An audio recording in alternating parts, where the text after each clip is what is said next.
ዘፍጥረት መጽሐፍ ምዕራፍ 32 ቁጥር 22 በዚያችም ሌሊት ተነሳ፣ 2 ሚስቶቹና 2 ባሪያዎቹን 11ዱንም ልጆቹን ወስዶ የያዕቆብን ወንዝ ተሻገረ። ወስዷቸውም ወንዙንም አሻገራቸው፣ ከብቱንም ሁሉ አሻገረ። ያዕቆብ ግን ለብቻው ቀረ። አንድ ሰውም እስከ ንጋት ድረስ ይታገለው ነበረ። እንዳላሸነፈውም ባየ ጊዜ የጭኑን ሽሉዳ ነካው። ያዕቆብም የጭኑን ሽሉዳ ሲታገለው ደነዘዘ። እንዲህም አለው፣ ሊነጋ አቅላልተዋልና ልቀቀኝ። እርሱም ካልባረከኝ አልለቅህም አለው። እንዲህም አለው፣ ስምህ ማን ነው? እርሱም ያዕቆብ ነኝ አለው። አለውም ከእንግዲህ ወዲህ ስምህ እስራኤል ይባል እንጂ ያዕቆብ አይባል፣ ከእግዚአብሔርም ከሰው ጋርም ታግለህ አሸንፋልና። ያዕቆብም ስምህን ንገረኝ ብሎ ጠየቀው። እርሱም ስሜ ለምን ትጠይቃለህ አለው። በዚያም ስፍራ ባረከው። ያዕቆብም እግዚአብሔርን ፊት ለፊት አየው፣ ሰውነቴም ድና ቀረች ሲል የዚያችን ቦታ ስም ጵኒኤል ብሎ ጠራው። ጵኒኤልም ሲያልፍ ፀሐይ ወጣችበት፣ እርሱም በጭኑ ምክንያት ያነክስ ነበረ ይላል። ክብር ለኢየሱስ ይሁን። እዚህ ስፍራ ላይ እግዚአብሔር አምላክ ያዕቆብ የሚባለውን አንድ ሰው ሲያገኘው እናያለን። ኢየሱስ ጌታን ያዕቆብ ሳይሆን ያገኘው እግዚአብሔር ያዕቆብን አገኘው። ያዕቆብን ሁላችሁ ታውቁታላችሁ አይደለ? ያዕቆብ ማለት ከወንድሙ ከኤሳው ጋራ አታል ብኩርናውን የወሰደ ከዛም በኋላ እግዚአብሔር ምድረ በዳ ላይ እንደተገለጠለት መጽሐፍ ቅዱሳችን ይነግረናል። እና ያዕቆብ አባቱ ይስሐቅ ያዕቆብን ባረከው። ከዛን ያዕቆብ እንደተባረከ ኤሳው ሲሰማ ኤሳው 2 ጊዜ አታለለኝ፣ ብኩርናዬን መጀመሪያ ላይ ወሰደ፣ ከዛ በኋላ ደግሞ አሁን በረከቴን ወሰደ ብሎ ኤሳው ሲያሳድደው ያዕቆብ ደግሞ ከዚህ ምክንያት ተነስቶ ሲወጣ ከቤተሰቡ ተሰዶ ሌላ ስፍራ ሲሄድ እናያለን። የሚገርማችሁ ኤሳው ቤት ነው የቀረው፣ ያዕቆብ ደግሞ ተሰዶ ነው የወጣው። ያዕቆብ ተሰዶ ሲወጣ ኤሳው ቤት ሲቀር እግዚአብሔር አምላክ ከያዕቆብ ጋር ወጣ። ፕሊስ ልባርጋችሁ ስሙኝ። ለምንድነው ካላችሁ እግዚአብሔር አምላክ መጀመሪያ አብርሃምን ጠራው፣ አብርሃምን ባረከው። አብርሃምን ከባረከው በኋላ ይሄ የአብርሃም በረከት እግዚአብሔር አብርሃምን የባረከው በረከት አብርሃም ይስሐቅን ጠራውና ይስሐቅን ባረከው። አሁን እግዚአብሔር የሚሄደው አብሮ የሚከተለው ከምኑ ጋር ነው? ከበረከቱ ቃል ጋር ነው የሚሰራው። አብርሃም ይስሐቅን ሲባርከው እግዚአብሔር አብርሃምን ትቶ ከይስሐቅ ጋር ነው የሚሰራው። ከዛ በኋላ ይስሐቅ ደግሞ ልጁ ያዕቆብን ሲባርከው እግዚአብሔር ይስሐቅን ትቶ ከያዕቆብ ጋር ነው መስራት የሚጀምረው። ለምን? እግዚአብሔር አምላክ በእንደዚህ አይነት ሁኔታ በበረከት ቃል ከነሱ ጋር ስለሚሰራ ማለት ነው። ከዛ በኋላ በኩሩ ኤሳው ነው በስጋ የተባረከው፣ ግን ታናሹ ያዕቆብ ነው። ከዛ በኋላ ኤሳው በአባቱ እቅፍ ውስጥ ቤት ይቀመጣል፣ በሞቀ ቤት ውስጥ ይተኛል፣ የሞቀ ደስ ያለ ምግብ ይበላል፣ ቆንጆ ምግብ ይካፈላል፣ ቆንጆ ነገር ይበላል። ያዕቆብ ውጪ ተኝቷል፣ በረሃ ላይ የሚበላ ነገር የለም፣ ድንጋይ ተንተርሶ ይተኛል። ድንጋይ ተንተርሶ ግን ሰማይ ተከፍቶለታል። ድንጋይ ነው እንጂ የተንተራሰው ሰማይ ድንጋይ አልሆነበትም። ወንድሙ ነው እንጂ ያባረረው ሰማይ አብሮት ነው የወጣው። አሜን በለኝ በእግዚአብሔር። ይኸውልህ ወንድሙ በአባቱ እቅፍ አለ። ወንድሙ በእናቱ ጋር እንጀራ እየበላ ነው፣ ምስሩን እየበላ ነው ሰውየው እዛ ተኝቶ። ነገር ግን ምድረ በዳ ላይ ቁጭ ብሎ ሰማይ ተከፍቶ ያየዋል። ምድረ በዳ ላይ ተቀምጦ ሰማይ ሃሌሉያ ከሱ ጋራ ምን አይነት ኪዳን እንደሚገባና ምን አይነት ነገር እንደሚያደርግ ሰማይ ይገለጥለታል። ኢየሱስ ያደናል። የስጋ ቡክርና አይደለም የሚያስፈልገው፣ በስጋ ታላቅ መሆን አይደለም የሚጠቅመው። ለኤሳው ራሱ አልጠቀመውም፣ ቤት ነው ያስቀረው። ለኤሳው ራሱ አልጠቀመውም፣ ውስጥ ነው የሸሸከው። አንተ የሚጠቅመው አንድ ነገር ነው። የእግዚአብሔር በረከት አንተ ላይ ሲመጣ ነው። የእግዚአብሔር ቃል አንተ ላይ ሲመጣ ነው። ኢየሱስ ጌታ ነው። ኤሳው ብኩርና ምንም አልጠቀመው፣ ምስር ነው ያበላው። ምስር መብላት ምንም አይጠቅምም ወንድሜ። ምድረ በዳ ላይ ቁጭ ብለህ ሰማይ ቢገለጥልህ ይሻልሃል። ሰማይ አብሮት ወጣ። አንተ ሰማይ ከያዕቆብ ጋር ወጣ። እሱ እኮ እዛ ተኝቶ ነው ያለው፣ ከይስሐቅ ጋር ተኝቶ ነው ያለው። ከይስሐቅ ጋር ቤት ውስጥ ይኖራል ኤሳው። ከያዕቆብ ጋር በአባቱ ቤት ውስጥ አለ። ሰማይ ግን የለም ከሱ ጋር። ብዙ ሰዎች በድሎት ብዙ ሰዎች በሆነ ነገር ውስጥ አሉ ይኖራሉ። ነገር ግን ሰማይ አብሯቸው የለም። ሰማይ ከማን ጋር ነው ያለው ከተባለ ቃል ካለው ጋር ነው ያለው። ሰማይ ከማን ጋር ነው የሚወጣ ሲባል የኪዳኑ ቃል አብሮት ካለው ሰው ጋር ነው። የኪዳን ቃል አለ ማለት እግዚአብሔር ፐርሰናሊ መጥቶ ካንቺ ጋር የገባው ሳይሆን እግዚአብሔር በክርስቶስ ኢየሱስ የተናገረው እግዚአብሔርን የምትወርስበት ሰማይን የምትወርስበት እግዚአብሔርን ራሱ ፊት ለፊት የምታይበት የዘላለም እግዚአብሔር ኪዳን ነው። ሃሌሉያ! ክብር ለሱ ይሁን። አሜን። ያዕቆብ ቤቱን ለቆ ሲወጣ ሰማይ ተከትሎት ወጣ። ሰማይ አብሮት ሄደ። ሃሌሉያ! ያዕቆብ ወዴት ነው የምትሄደው አለው። ሰማይ ተገለጠለትና አንተ የት ነው የምትሄደው? እኔ ከአባቴ ቤት ሸሽቻለሁ አለ። ከአባቴ ቤት ወጥቻለሁ። አባቱ ስለባረከው አባቱ ባርኮታልና ያዕቆብ ይሄዳል። እግዚአብሔር መንገድ ላይ አገኘውና ማታ ተገለጠለት። የት ነው የምትሄደው አለ። ከአባቴ ቤት ወጥቻለሁ፣ እየሸሸው ነው ያለሁት፣ እየጠፋው ነው ያለው ሲል እነግርሃለሁ አለ። አቤት! አሁን የተኛህበትን ቦታ ይወስድ ሲያየው ምድረ በዳ ነው፣ የተንተራሰው ድንጋይ ነው። ይሄንን ቦታ ላንተና ለዘር ርስት አድርጌ እሰጥሃለሁ። ምድረ በዳ ላይ ተኝቶ የሰማይ እቅድ የሚሰማ ምድረ በዳ ላይ ድንጋይ ተንተርሶ ሰማይ የሚያወራው አንተ ጆሮ ድንጋይ ላይ አልተኛም። ጆሮ የእግዚአብሔር እጅ ላይ ነው ያለው። ሃሌሉያ! ሰውየው ሲተኛ ድንጋይ ላይ የተኛ ይመስላል፣ ነገር ግን የሰማይ እጅ ላይ ነው ያለው። የሰማይ እቅፍ ላይ ነው ያለው። ሰማይ እያወራው ነው ያለው። ሰማይ እየነገረው ነው ያለው። እና አንተ ሰማይ ተከፈተና ምድረ በዳውን አስረሳውና ተከፍቶ ሰማይ መሰላል ተዘረጋ። እህን ሲል ሰውየው ፊልም ተዘጋጀል። ለመጀመሪያ ጊዜ ፊልም ያየው እሱ እንዲህ ተዘርግቶለት አይ እና ሲባል ሰማይ ተከፈተ ይላል። መሰላልም ከሰማይ ወረደ። በዚያም መሰላል ላይ የእግዚአብሔር መላእክቶች ሲወጡና ሲወርዱ አየ ይላል። ሃሌሉያ! ሲነሳም እንዳይታቃለህ ይሄ የአባቴ ቤት ነው አላለም። ይሄ የይስሐቅ ቤት ነው አላለም። የይስሐቅ ቤትን አስረሳው። ምድረ በዳ ላይ ተኝቶ የአባቱን እቅፍ አስረሳው። ምድረ በዳ ላይ ተኝቶ የእናቱን እንጀራ አስረሳው። ምድረ በዳ ላይ ተኝቶ የአባቱን የሞቀውን ቤት አስረሳው። እና ምን አለ? ይሄ የሰማይ ደጅ ነው አለ። እዚህ ቦታ ሰማይ አለ። እዚህ ቦታ ሰማይ ይገለጣል። እዚህ ቦታ ሰማይ ያወራል አለ። ሰውየው ምድረ በዳ ላይ ተኝቶ ምን ይታያል ሲባል ሰማይ ይታየኛል። የሚታይ ነገር የለም። አንተ ግን ምን ታያለህ? ሰማይ ይታየኛል። ጥሩ ነገር እኮ አባቱ ቤት አለ። የሚበላ የሚለበስ ጥሩ ልብስ አባቱ ቤት አለ። አባቱ ቤት አስረሳው። አንዱ በትር ብቻ ይዞ ሰማይ ተገለጠለት። ኢየሱስ ያድናል። ምን ያደርጋል? በልተህ ጠጥተህ ምን ያደርጋል? አንተ ጠግበህ ሰማይ ካልተከፈተ ምን ያደርጋል? ስለብሰህ ብዙ ነገር ኖሮ ብዙ ነገር አግኝተህ ሰማይ እቅዱን ካልነገረ ምን ይረባል? ምን ይጠቅማል? ምንም አይጠቅምም። ምንም አይረባም። የሚጠቅመው ትልቁ ነገር ሰማይ አንተ ትይዩ መከፈቱ ነው። ሃሌሉያ! እስቲ ሰማይ ተከፍቶልኛል በሉ። አንተ ተናገሩም ወይ? እስቲ ሰማይ ተከፍቶልኛል በሉ። እስቲ እንዳይመስልህ ያለበትን ቦታ እንዳትመለከት። እንደ ያዕቆብ ብልጡን እነግርሃለሁ። ያለህበት ኑሮ ያለህበት ቦታ ሳይሆን ያለህበት እጅ ይበልጣል። አንተ የተቀመጥክበት እጅ ይበልጣል። የያዘ እጅ ይበልጣል። ያዕቆብ ምድረ በዳውን አልተመለከተም። ምድረ በዳውን አላየም። ዙሪያውን አልተመለከተም።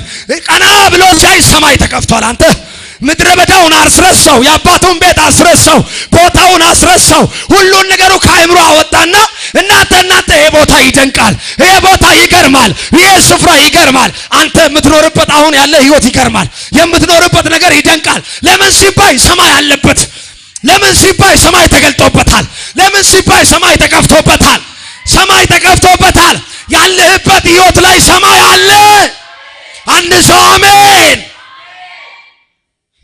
አለ። ሰማይ አለ።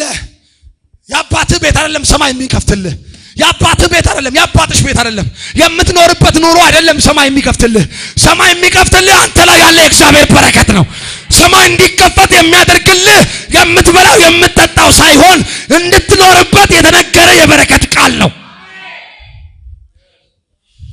ሰማይ ከያዕቆብ ጋር ለምን ወጣ ካላችሁ፣ ሰማይ ከያዕቆብ ጋር የወጣው ቃል ስላለበት። ባለፈው ተነጋግረን የለ ባርኮታል። አባቱ ነግሮታል። በረከትን እላው ላይ አስቀምጧል። ስለዚህ በረከት ያለበት ደግሞ እግዚአብሔር አብሮታል። ሰማይ አብሮታል። ወንድሜ እንዳይመስልህ ያለህበትን ህይወቱና ምናምን ነገር አይተህ እኔ ተረስቻለሁ፣ እኔ ማረባ፣ እኔ ጣሳ ልጅ የለውም። እግዚአብሔር ጣሳ ልጅ የለውም። አንተ ጣሳ የሚጠቅመው ለኒዶ ብቻ ነው። ኢየሱስ ያድናል። አሜን። ለቅቤ ለጋ ምናምን ነገር ለሱ ብቻ ነው። እግዚአብሔር ጣሳ ልጅ የለውም። እግዚአብሔር የተወደደ የከበረ በደሙ የተዋጀ ቅዱስ ልጅ ነው ያለው። እስቲ እሱ እኔ ነኝ በሉ። እስቲ እኔ ነኝ በሉ። ይሄንን የበረከት ቃል ሰምቶ ሰማይ ነግሮት እኔ ካንተ ጋር እሆናለሁ አለ። የሚገርመኝ አንድ ቃል አለ እግዚአብሔር እዛ ምድር በላይ ተገልጦለት እንደዚህ አለ፣ የነገርኩህን ነገር ሁሉ እኔ ወደዚህ ቦታ አመጣሃለሁ፣ ምድሩን እንድትወርስ አደርግሃለሁ፣ አስወርስሃለሁ። ሰውዬ የለውም እኮ ተሰዶ የሚወጣ ሰው ምንም የለውም እኮ ወገን የለውም፣ ሰራዊት የለውም፣ ያሰለፈ ነገር የለውም፣ ምንም እሱን የሚከተል የለም። እሱ ራሱ የሚሄድበትን ቦታ አያውቅም። እሱ ራሱ ወዴት እንደሚሄድ አያውቅም። ነገር ግን የሚከተለው ነገር ሳይኖር እግዚአብሔር አምላክ ነገሮች ሁሉ እንዲከተሉት የማድረግ አቅም ያለው ጌታ ተገለጠለት። እሱ ምንም ነገር ማስከተል አይችልም። እንኳን ማስከተል አይቀርም መንገድ የሚመራው እንኳን የለውም። በትሩን ብቻ ይዞ ነው የሚሄደው። የሆነ ነገሩን ብቻ ይዞ ነው የሚሄደው። ምንም ነገር የለውም። ነገር ግን ሰማይ ተገለጠለትና አንተ አለ አቤት እባርክሃለሁ አለ። ወደዚህ ስፍራ እመልስሃለሁ፣ ወደ አባትህ ቤት እመልስሃለሁ። ይሄንን ቦታ ለአንተ ርስት አድርጌ እሰጥሃለሁ። ይሄንን ቦታ አንተ ትወርሰዋለህ። እና እንደዚህ አለ፣ የነገርኩህን ነገር ሁሉ እስከማደርግልህ ድረስ ከቶ አልተውህም፣ ከቶ አልጥልህም። ስለ ያዕቆብ አይደለም ማወራው፣ ስለ አንተ ነው የተናገርኩ ያለሁት። ስለ አንቺ ነው የተናገርኩ ያለሁት። እግዚአብሔር የነገረሽ ያወራሽ ነገር አለ። እርሱ እስኪደረግ ድረስ እግዚአብሔር አይተውህም፣ እግዚአብሔር አይጥልህም፣ እግዚአብሔር አይተውህም። ጌታው አልፈልግም ተወኝ ብትል ራሱ እግዚአብሔር አይተውህም። የግድ ነው ያንተ ህይወት መለወጥ። አንድ ሰው ምን በለኝ እጁን አንሳና፣ የግድ ነው ህይወት መለወጥ፣ የግድ ነው ዘመንሽ መቀየር፣ የግድ ነው እግዚአብሔር የተናገረው ነገር ለመፈጸም፣ የግድ ነው ይሆናል። የግድ ወደድክም ጠላም የእግዚአብሔር በረከት ባንተ ላይ አካል ይይዛል። ይሄንን ቃል የያዘ ሰው ታውቃላችሁ፣ ላባ ቤት ገባ፣ አጎቱ ቤት ገብቶ፣ የእናቱ ወንድም ቤት ገብቶ ለባርነት 20 ዓመት ተገዛ። 7 ዓመት ለራሔል፣ 7 ዓመት ለሊያ፣ 6 ዓመት ለበጎቹ ለንብረቶቹ ተገዛ ሰውየው። የሚገርማችሁ ሲወጣ አንድ በትር ብቻ ነው ይዞ ይወጣ። ከዛ በኋላ ሲወጣ ምዕራፍ 32ን ሙሉ ስታነቡ ሰውየው ተነስቶ ወጣ። በጎቹንም ሁሉ ነገሮቹንም ይዞ ወጣ። ይዞ ከወጣ በኋላ መንገድ ላይ አሰበ። ከየት እንደወጣ ያውቀዋል። ሲወጣ ተሰዶ ነው የወጣው። ሲወጣ ኤሳው ገለሃለሁ ብሎት ነው። ካገኘው ባገኘበት ቦታ ሁሉ ኤሳው እንደሚገለው ያውቀዋል።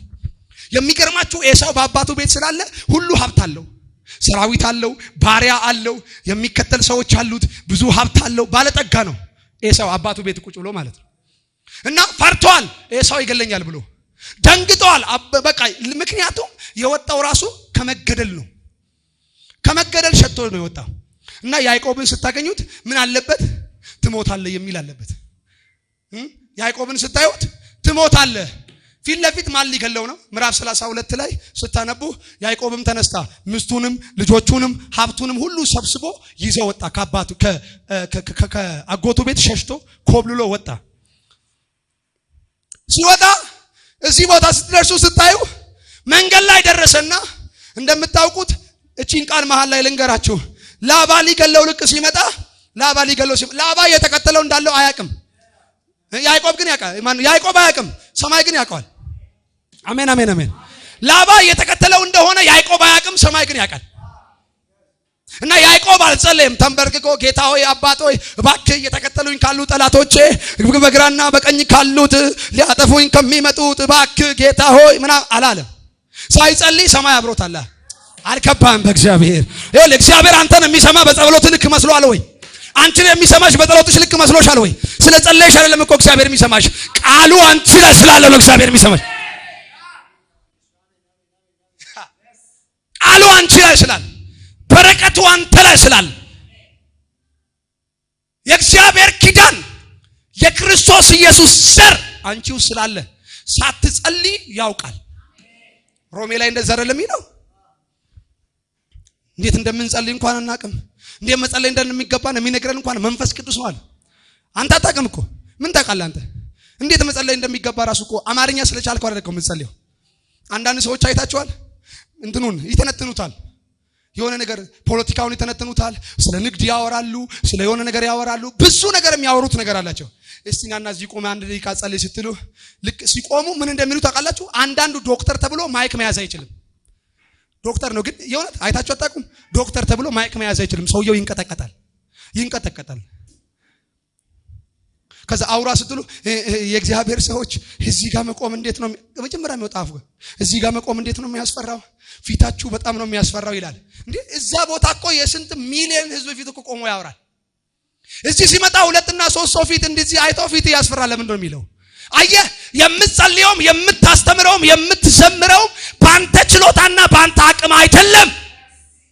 እንድትዘምርም እንድትጸልይም ያደረገ አንተ ውስጥ ያለው እግዚአብሔር በረከት ነው፣ ካንተ አይደለም ማለት ነው። ላባ እንደሚከተለው ያዕቆብ አያውቅም። ጠላቶ እየተከተለው እንደመጣ አያውቅም። እንዴት እንዳጭበረበረው ታውቃላችሁ፣ ታስታውሳላችሁ። 10 ጊዜ ደሞዜን ቀያየርክብኝ አለ። ሰውየው ሲመረው ተነስቶ ወጣ። እግዚአብሔር መጣና በሌሊት እንደዚህ አለው፣ በህልም ተገለጠና ተነስ፣ ወደ አባትህ ቤት ተነስና ሂድ፣ ውጣ፣ እኔ ካንተ ጋር እሆናለሁ፣ እመራሃለሁ አለው። ሰውየው ይሄንን ሰማና እንደ የለፋውትበትንማ ትቸሉታም ብለው ሁሉንም ሰብስቦ ወጣ። ጊዜ ጠብቆ ላባ በጎቹን ለመሸለት ሲሄድ እሱ ተነስቶ ወጣ እና ከ3 ቀን በኋላ ላባ ተመልሶ ሲመጣ ሰማ ያዕቆብ እንደሄደ እና ሲባል ሰራዊቱን ሁሉ አስከትሎ ወጣ። ሰውየው ሰራዊት አለው፣ የሚከተለው አለ፣ ፈረሰኛ አለው። ያዕቆብ ሲባል እንኳን ፈረሰኛ ይቅር እሱ ራሱ እንደ ስደተኛ ነው የሚሰደደው። ሲመጣም እየተሰደደ ነው፣ ሲሄድ እየተሰደደ ነው። በደንብ አስተውላችሁ ስሙኝ።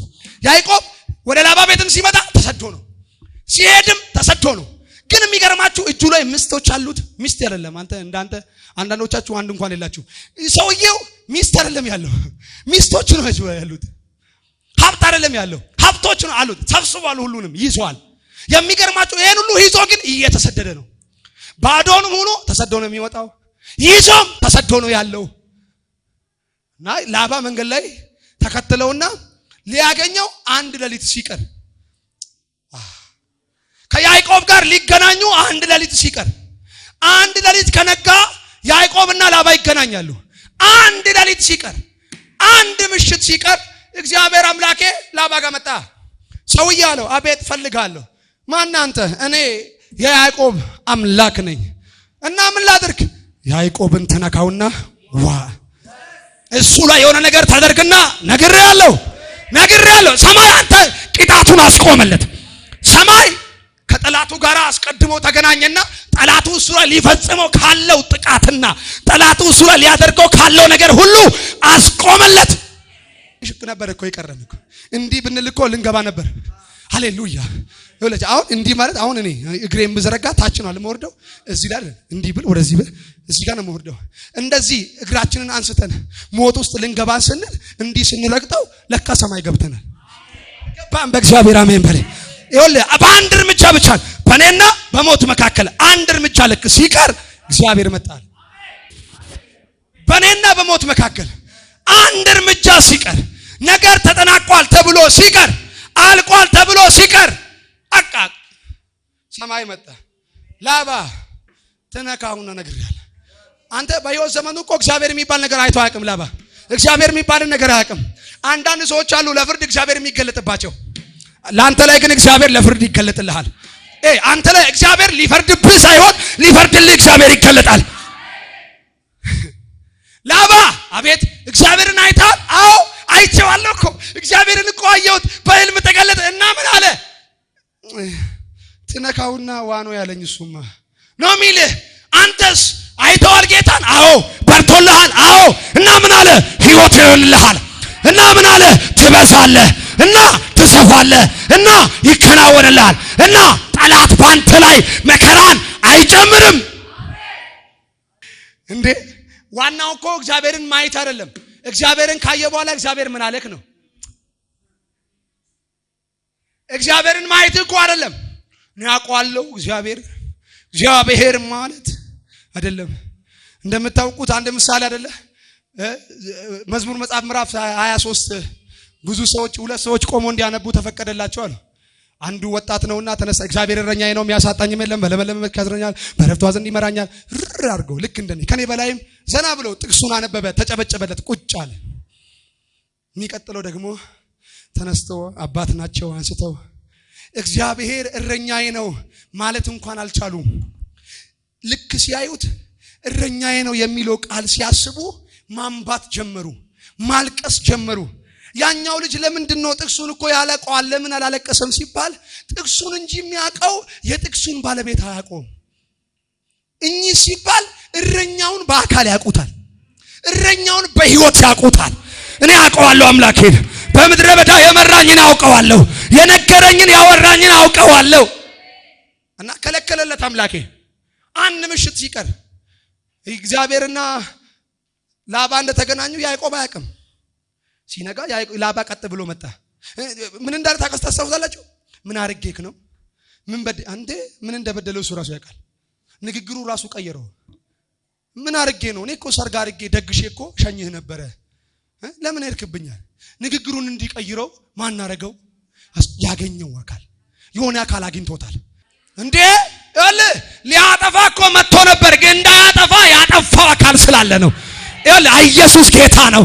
አንተን እኮ የማጥፋት ኃይል ነበረው። አንተን የማጥፋት እኮ አቅም ነበረው፣ ችሎታ ነበረው፣ ብቃት ነበረው፣ ሰራዊት ነበረው፣ የተከታዮች ነበሩት፣ ፈረስ ነበራቸው፣ ፈረሰኛ ነበራቸው። ነገር ግን እንዳይደርሱበት ደርሰው ነገር ግን እንዳይደርሱ ያደረጋቸው ጣልቃ የገባ አንድ አካል ስላለ ነው። አሜን ይባላል። ደርሷል እኮ ፈርዖን ህዝቡ ጋር ደርሷል። ደርሶ ግን እንዳይይዛቸው፣ እንዳይደርስባቸው፣ እንዳይይዛቸው ያደረገው ነገር ምንድነው ሲባል ኢየሱስ ክርስቶስ ጣልቃ ገባ። አምላኬ ጣልቃ ገባ። ኢየሱስ ጣልቃ ገባ። ሃሌሉያ! ጣልቃ የገባው አካል ስላለ ነው። ጣልቃ የገባ አካል ስላለ ነው። ያስቆመ የሚቆም ገደልህን ወደ አንተ እንዳይመጣ አንተም ወደ ሞቱ እንዳትገባ ጣልቃ የገባ አንድ አካል አለ። አንድ ንጉሥ አለ። አቅም ስለሌለው እኮ አይደለም። አቅም ስለሌለው አይደለም። ችሎታ ስለሌለው እኮ አይደለም። ብቃት ስለሌለው አይደለም። ብቃቱ አንተ ላይ እንዳይፈጸም የበላይ አካል አግኝቶት ነው። አንዳንድ ጊዜ ወረዳ ላይ ያልተቻለ ነገር ወደ ክፍለ ከተማ ይሄዳል። ክፍለ ከተማ ላይ ያልተቻለ ወደ ከተማው ይገባል። ከተማ ላይ ያልተቻለ ወደ ፌደራል ይሄዳል። ፌደራል ደርሶ ጠቅላይ ሚኒስቴሩ አይቻልም። ባለፈው ሰምታችኋል። ሁሉንም ሰበሰቡና እናንተ አቤት ህዝብ ሁሉ ተሰብስቡ፣ ካቢኔ ምን ሁሉ እኛ ጋር ሲመጡ እንትን የሚሉ ሰዎች ሁሉ ጠቅላይ ሚኒስቴሩ ፊት ሲሰበሰቡ ሁሉም ጸባይኛ ነው። ለምን? እሱ የበላይ አካል፣ እሱ የሀገሪቱ የመጨረሻ ስልጣን ያለው እሱ እጅ ነው። የሀገሪቱ የመጨረሻ ፊርማ የሚፈረመው በሱ እጅ ነው። አንዲት እስክሪብቶ አንዲት ካሱ የሚወጣው ቃል ህይወቱን ይቀይራል። ምድር እኮ ተፈቅዶልን እኮ አይደለም ምን ኖረው፣ ተመችቶን እኮ አይደለም ምን ኖረው። ኑሩ በቃ ተመችታችሁናል፣ እዚሁ ተቀመጡ፣ ጥሩ ናችሁ፣ ቆንጆ ናችሁ ተብለን እኮ አይደለም እኮ። አንተ ኢየሱስ ጌታ ነው። ስትወጣ ስትገባ የሚያውሉ የሚያጉረመርሙብህ እኮ ስለሚጠሉ ነው። ነገር ግን ሊገሉ የሚፈልጉ አሉ። ከፈለጉ ደስ ይላቸዋል ሊያጠፉ ቢፈልጉ። እነዚህ ሰዎች እያየው ነበረ ሰሞኑንና እናንተ እንትኖች ማይን እኔ ስድቡ ራሱ ከየት እንደሚመጣላቸው አንዳንድ ሰዎች ስድባቸው ራሱ ሰይጣን ይቀናባቸዋል። እንዴ እንደዚህ አይነት ስድብም አለ እንዴ ብሎ የሚቀናባቸው አይነት ስድቦች ይናገሩናል። እኛ ላይ ያማሩታሉ። ይጥፉ፣ ይበተኑ፣ ይወገዱ ሲሉ አምላኬ ሁሌ እንደምነግራችሁ ሰይጣን ከሰማይ ተጣለ ለእግዚአብሔር ቃል ሲል የሚናገር ሰይጣን ከሰማይ ሲጣል ሲመስለኝ በጭንቅላቱ ነው መሰለኝ መሬት ላይ የወደቀውና ሲያይ እንዲህ ተገልብጦ ነው የሚያይ እና ትሞታለህ ሲል አንተ ገልብጠ ነው ማንበብ ያለብህ። ምክንያቱም ተገልብጦ ስለሆነ አንተ ቀይረ አስተካክለ ኦኬ ትሞታለህ እበዛለሁ ማለት ነው፣ ትጠፋለህ ለካ እሰፋለሁ ማለት ነው ብሎ ሲነግርህ ለምን ቃሉን ወደ ምግብ የቀየረልህ፣ መርሱን ወደ ምግብ የቀየረልህ፣ የተወረወረብሽን ድንጋይ ሁሉ እሱ ደረጃ ያደረገልሽ አንድ አካል አለ። ጣልቃ የገባ አንድ አካል አለ። ምሰሩበት መስሪያ ቤት ወዷችሁ መሰለ እንደሚታዘዙላችሁ ፈልጓችሁ መሰለ እንደ አብሯችሁ የሚሰሩት። በአንድ ቀን እኮ ብትሞቱ ደስ ይላችኋል፣ እንኳን ከስራ ልትባረሩ። ምክንያት ይፈልጉባቸው ነበር ይላል መጽሐፍ ሲናገር። እንዴት እንደሚከሱት ኢየሱስ ላይ ምክንያት ይፈልጉ ነበር ይላል። እነ ዳንኤል ላይ ምክንያት ይፈልጉ ነበረ። ከዛስ ምንም ምክንያት ሲያጡ እንደሚጸልይ ደረሱበት። በመጸለዩ ምክንያት ሁሉም እሱ ላይ ተባብሮ ህግ አወጣ። አንተ ምድር ላይ እዚህ ዓለም ላይ ያለው ህግ ለክርስትና ተመችቶ መሰለ እንደምንኖረው? እዚህ ዓለም ላይ ያለው ስርዓት ለክርስትና ተመችቶ መሰለ እንደምንንቀሳቀሰው? ነገር ግን የማይመቸውን እንዲመች አድርጎ የሚመረውን ጣፋጭ አድርጎ የሚከብደውን ቀሊል አድርጎ የሚያስጨንቀውን ከኛ ላይ አራግፎ የሚያኖረን የሰማይ ክብር አግኝቶ ነው። ብንሄድ እኮ ደስ ይለናል። ብንሄድ እኮ ለኛ የተሻለ ነው። እዛ ቦታ እግዚአብሔር ቢወስደን ደስ ይለን ነበር እኮ። ማይመች ቦታ ላይ እኮ እንዲህ ደረትህን ነፍተህ ሱፍህን ቀይረህ መዝሙርን እስከ ጫፍ ድረስ ከፍተህ ጠላትህን ግራን ያጋባ የምትኖረው ዛሬ ደግሞ ምን አገኘው እንዴት አገኘው ምናምን ብለህ እንድትኖር ያደረገ እኮ አንድ አካል ባንተና በጠላታችሁ መካከል ጣልቃ ገብቶ ነው። ያስጠነቅቃል ሄዶ። አንዳንድ ሰው እንደዚህ በህልም እኮ አየሁሽ ዛሬ። ከዛ ህልሙ ምን ነበረ ስትይ አይ በቃ አየሁሽ ይልሻል። ያየው ይኸውልህ እንዳትነካው ተብሎ ነው። ለዚህ ነው የማይነግርህ። እንዳትነካ ተብሎ ስላስጠነቀቀ አይናገርም። አንተ እንዴት ነህ ደህና ነሽ? ጠዋት ሲነሳ ትላንትና ይጣላ የነበረ ጠዋት ሲያገኝሽ እንዴት ደህና ነሽ? እግዚአብሔር ይመስገን ሰላም ነው። አንተ ይኸውልህ ጎንበስ ቀና እንዲልልህ ያደረገ እኮ አንድ ነገር ማታ አግኝቶት ነው። ተሰብሳላችሁ እስራኤላውያን ከግብጽ ሲወጡ ትላንትና ባሪያ ነበሩ። በነጋታ ግን ሲወጣ ትላንትና ይገዛ የነበረው አተ ና ሂድ እንዲያርግ እንዲሰራ ይሄን አድርግ ሲል የነበረው አካል ሲነጋ ቁልፉን አምጣ፣ የምኑን የካዝናውን ቁልፍ አምጣ፣ የወርቁን አምጣ፣ ጌቱን አምጣ ሲባል እሺ ብሎ የሰጠ እኮ ትላንትና አንድ መልአክ አግኝቷቸው ነው። ታሜን በለኝ በግዛ ማታ አንድ መልአክ አግኝቷቸዋል። ቤታቸውን መጥቶ ያንኳኳ አንድ መልአክ አለ። አንድ መልአክ አለ። አንድ መልአክ አለ። ቤታቸውን መጥቶ እንዲህ አንኳክቶ ጠዋት ሲመጡ ነገሩ እንዲቀየር ያደረገው አንድ መልአክ አለ። የግብፃውያን ቤት ሁሉ ሄዶ ያንኳኳ አንድ መልአክ አለ። ላንተ እንዲገዙ ያደረገ እኮ አንድ መልአክ አግኝቷቸው ነው። አንድ ክብር ስላንተ ወርዶ ነው ከሰማይ። ይኸውልህ ያ መልአክ ላንተ ለነጻነትህ፣ አንተ ላይ ለሚመጡት ደግሞ ለሞታቸው የተገለጠ ነው።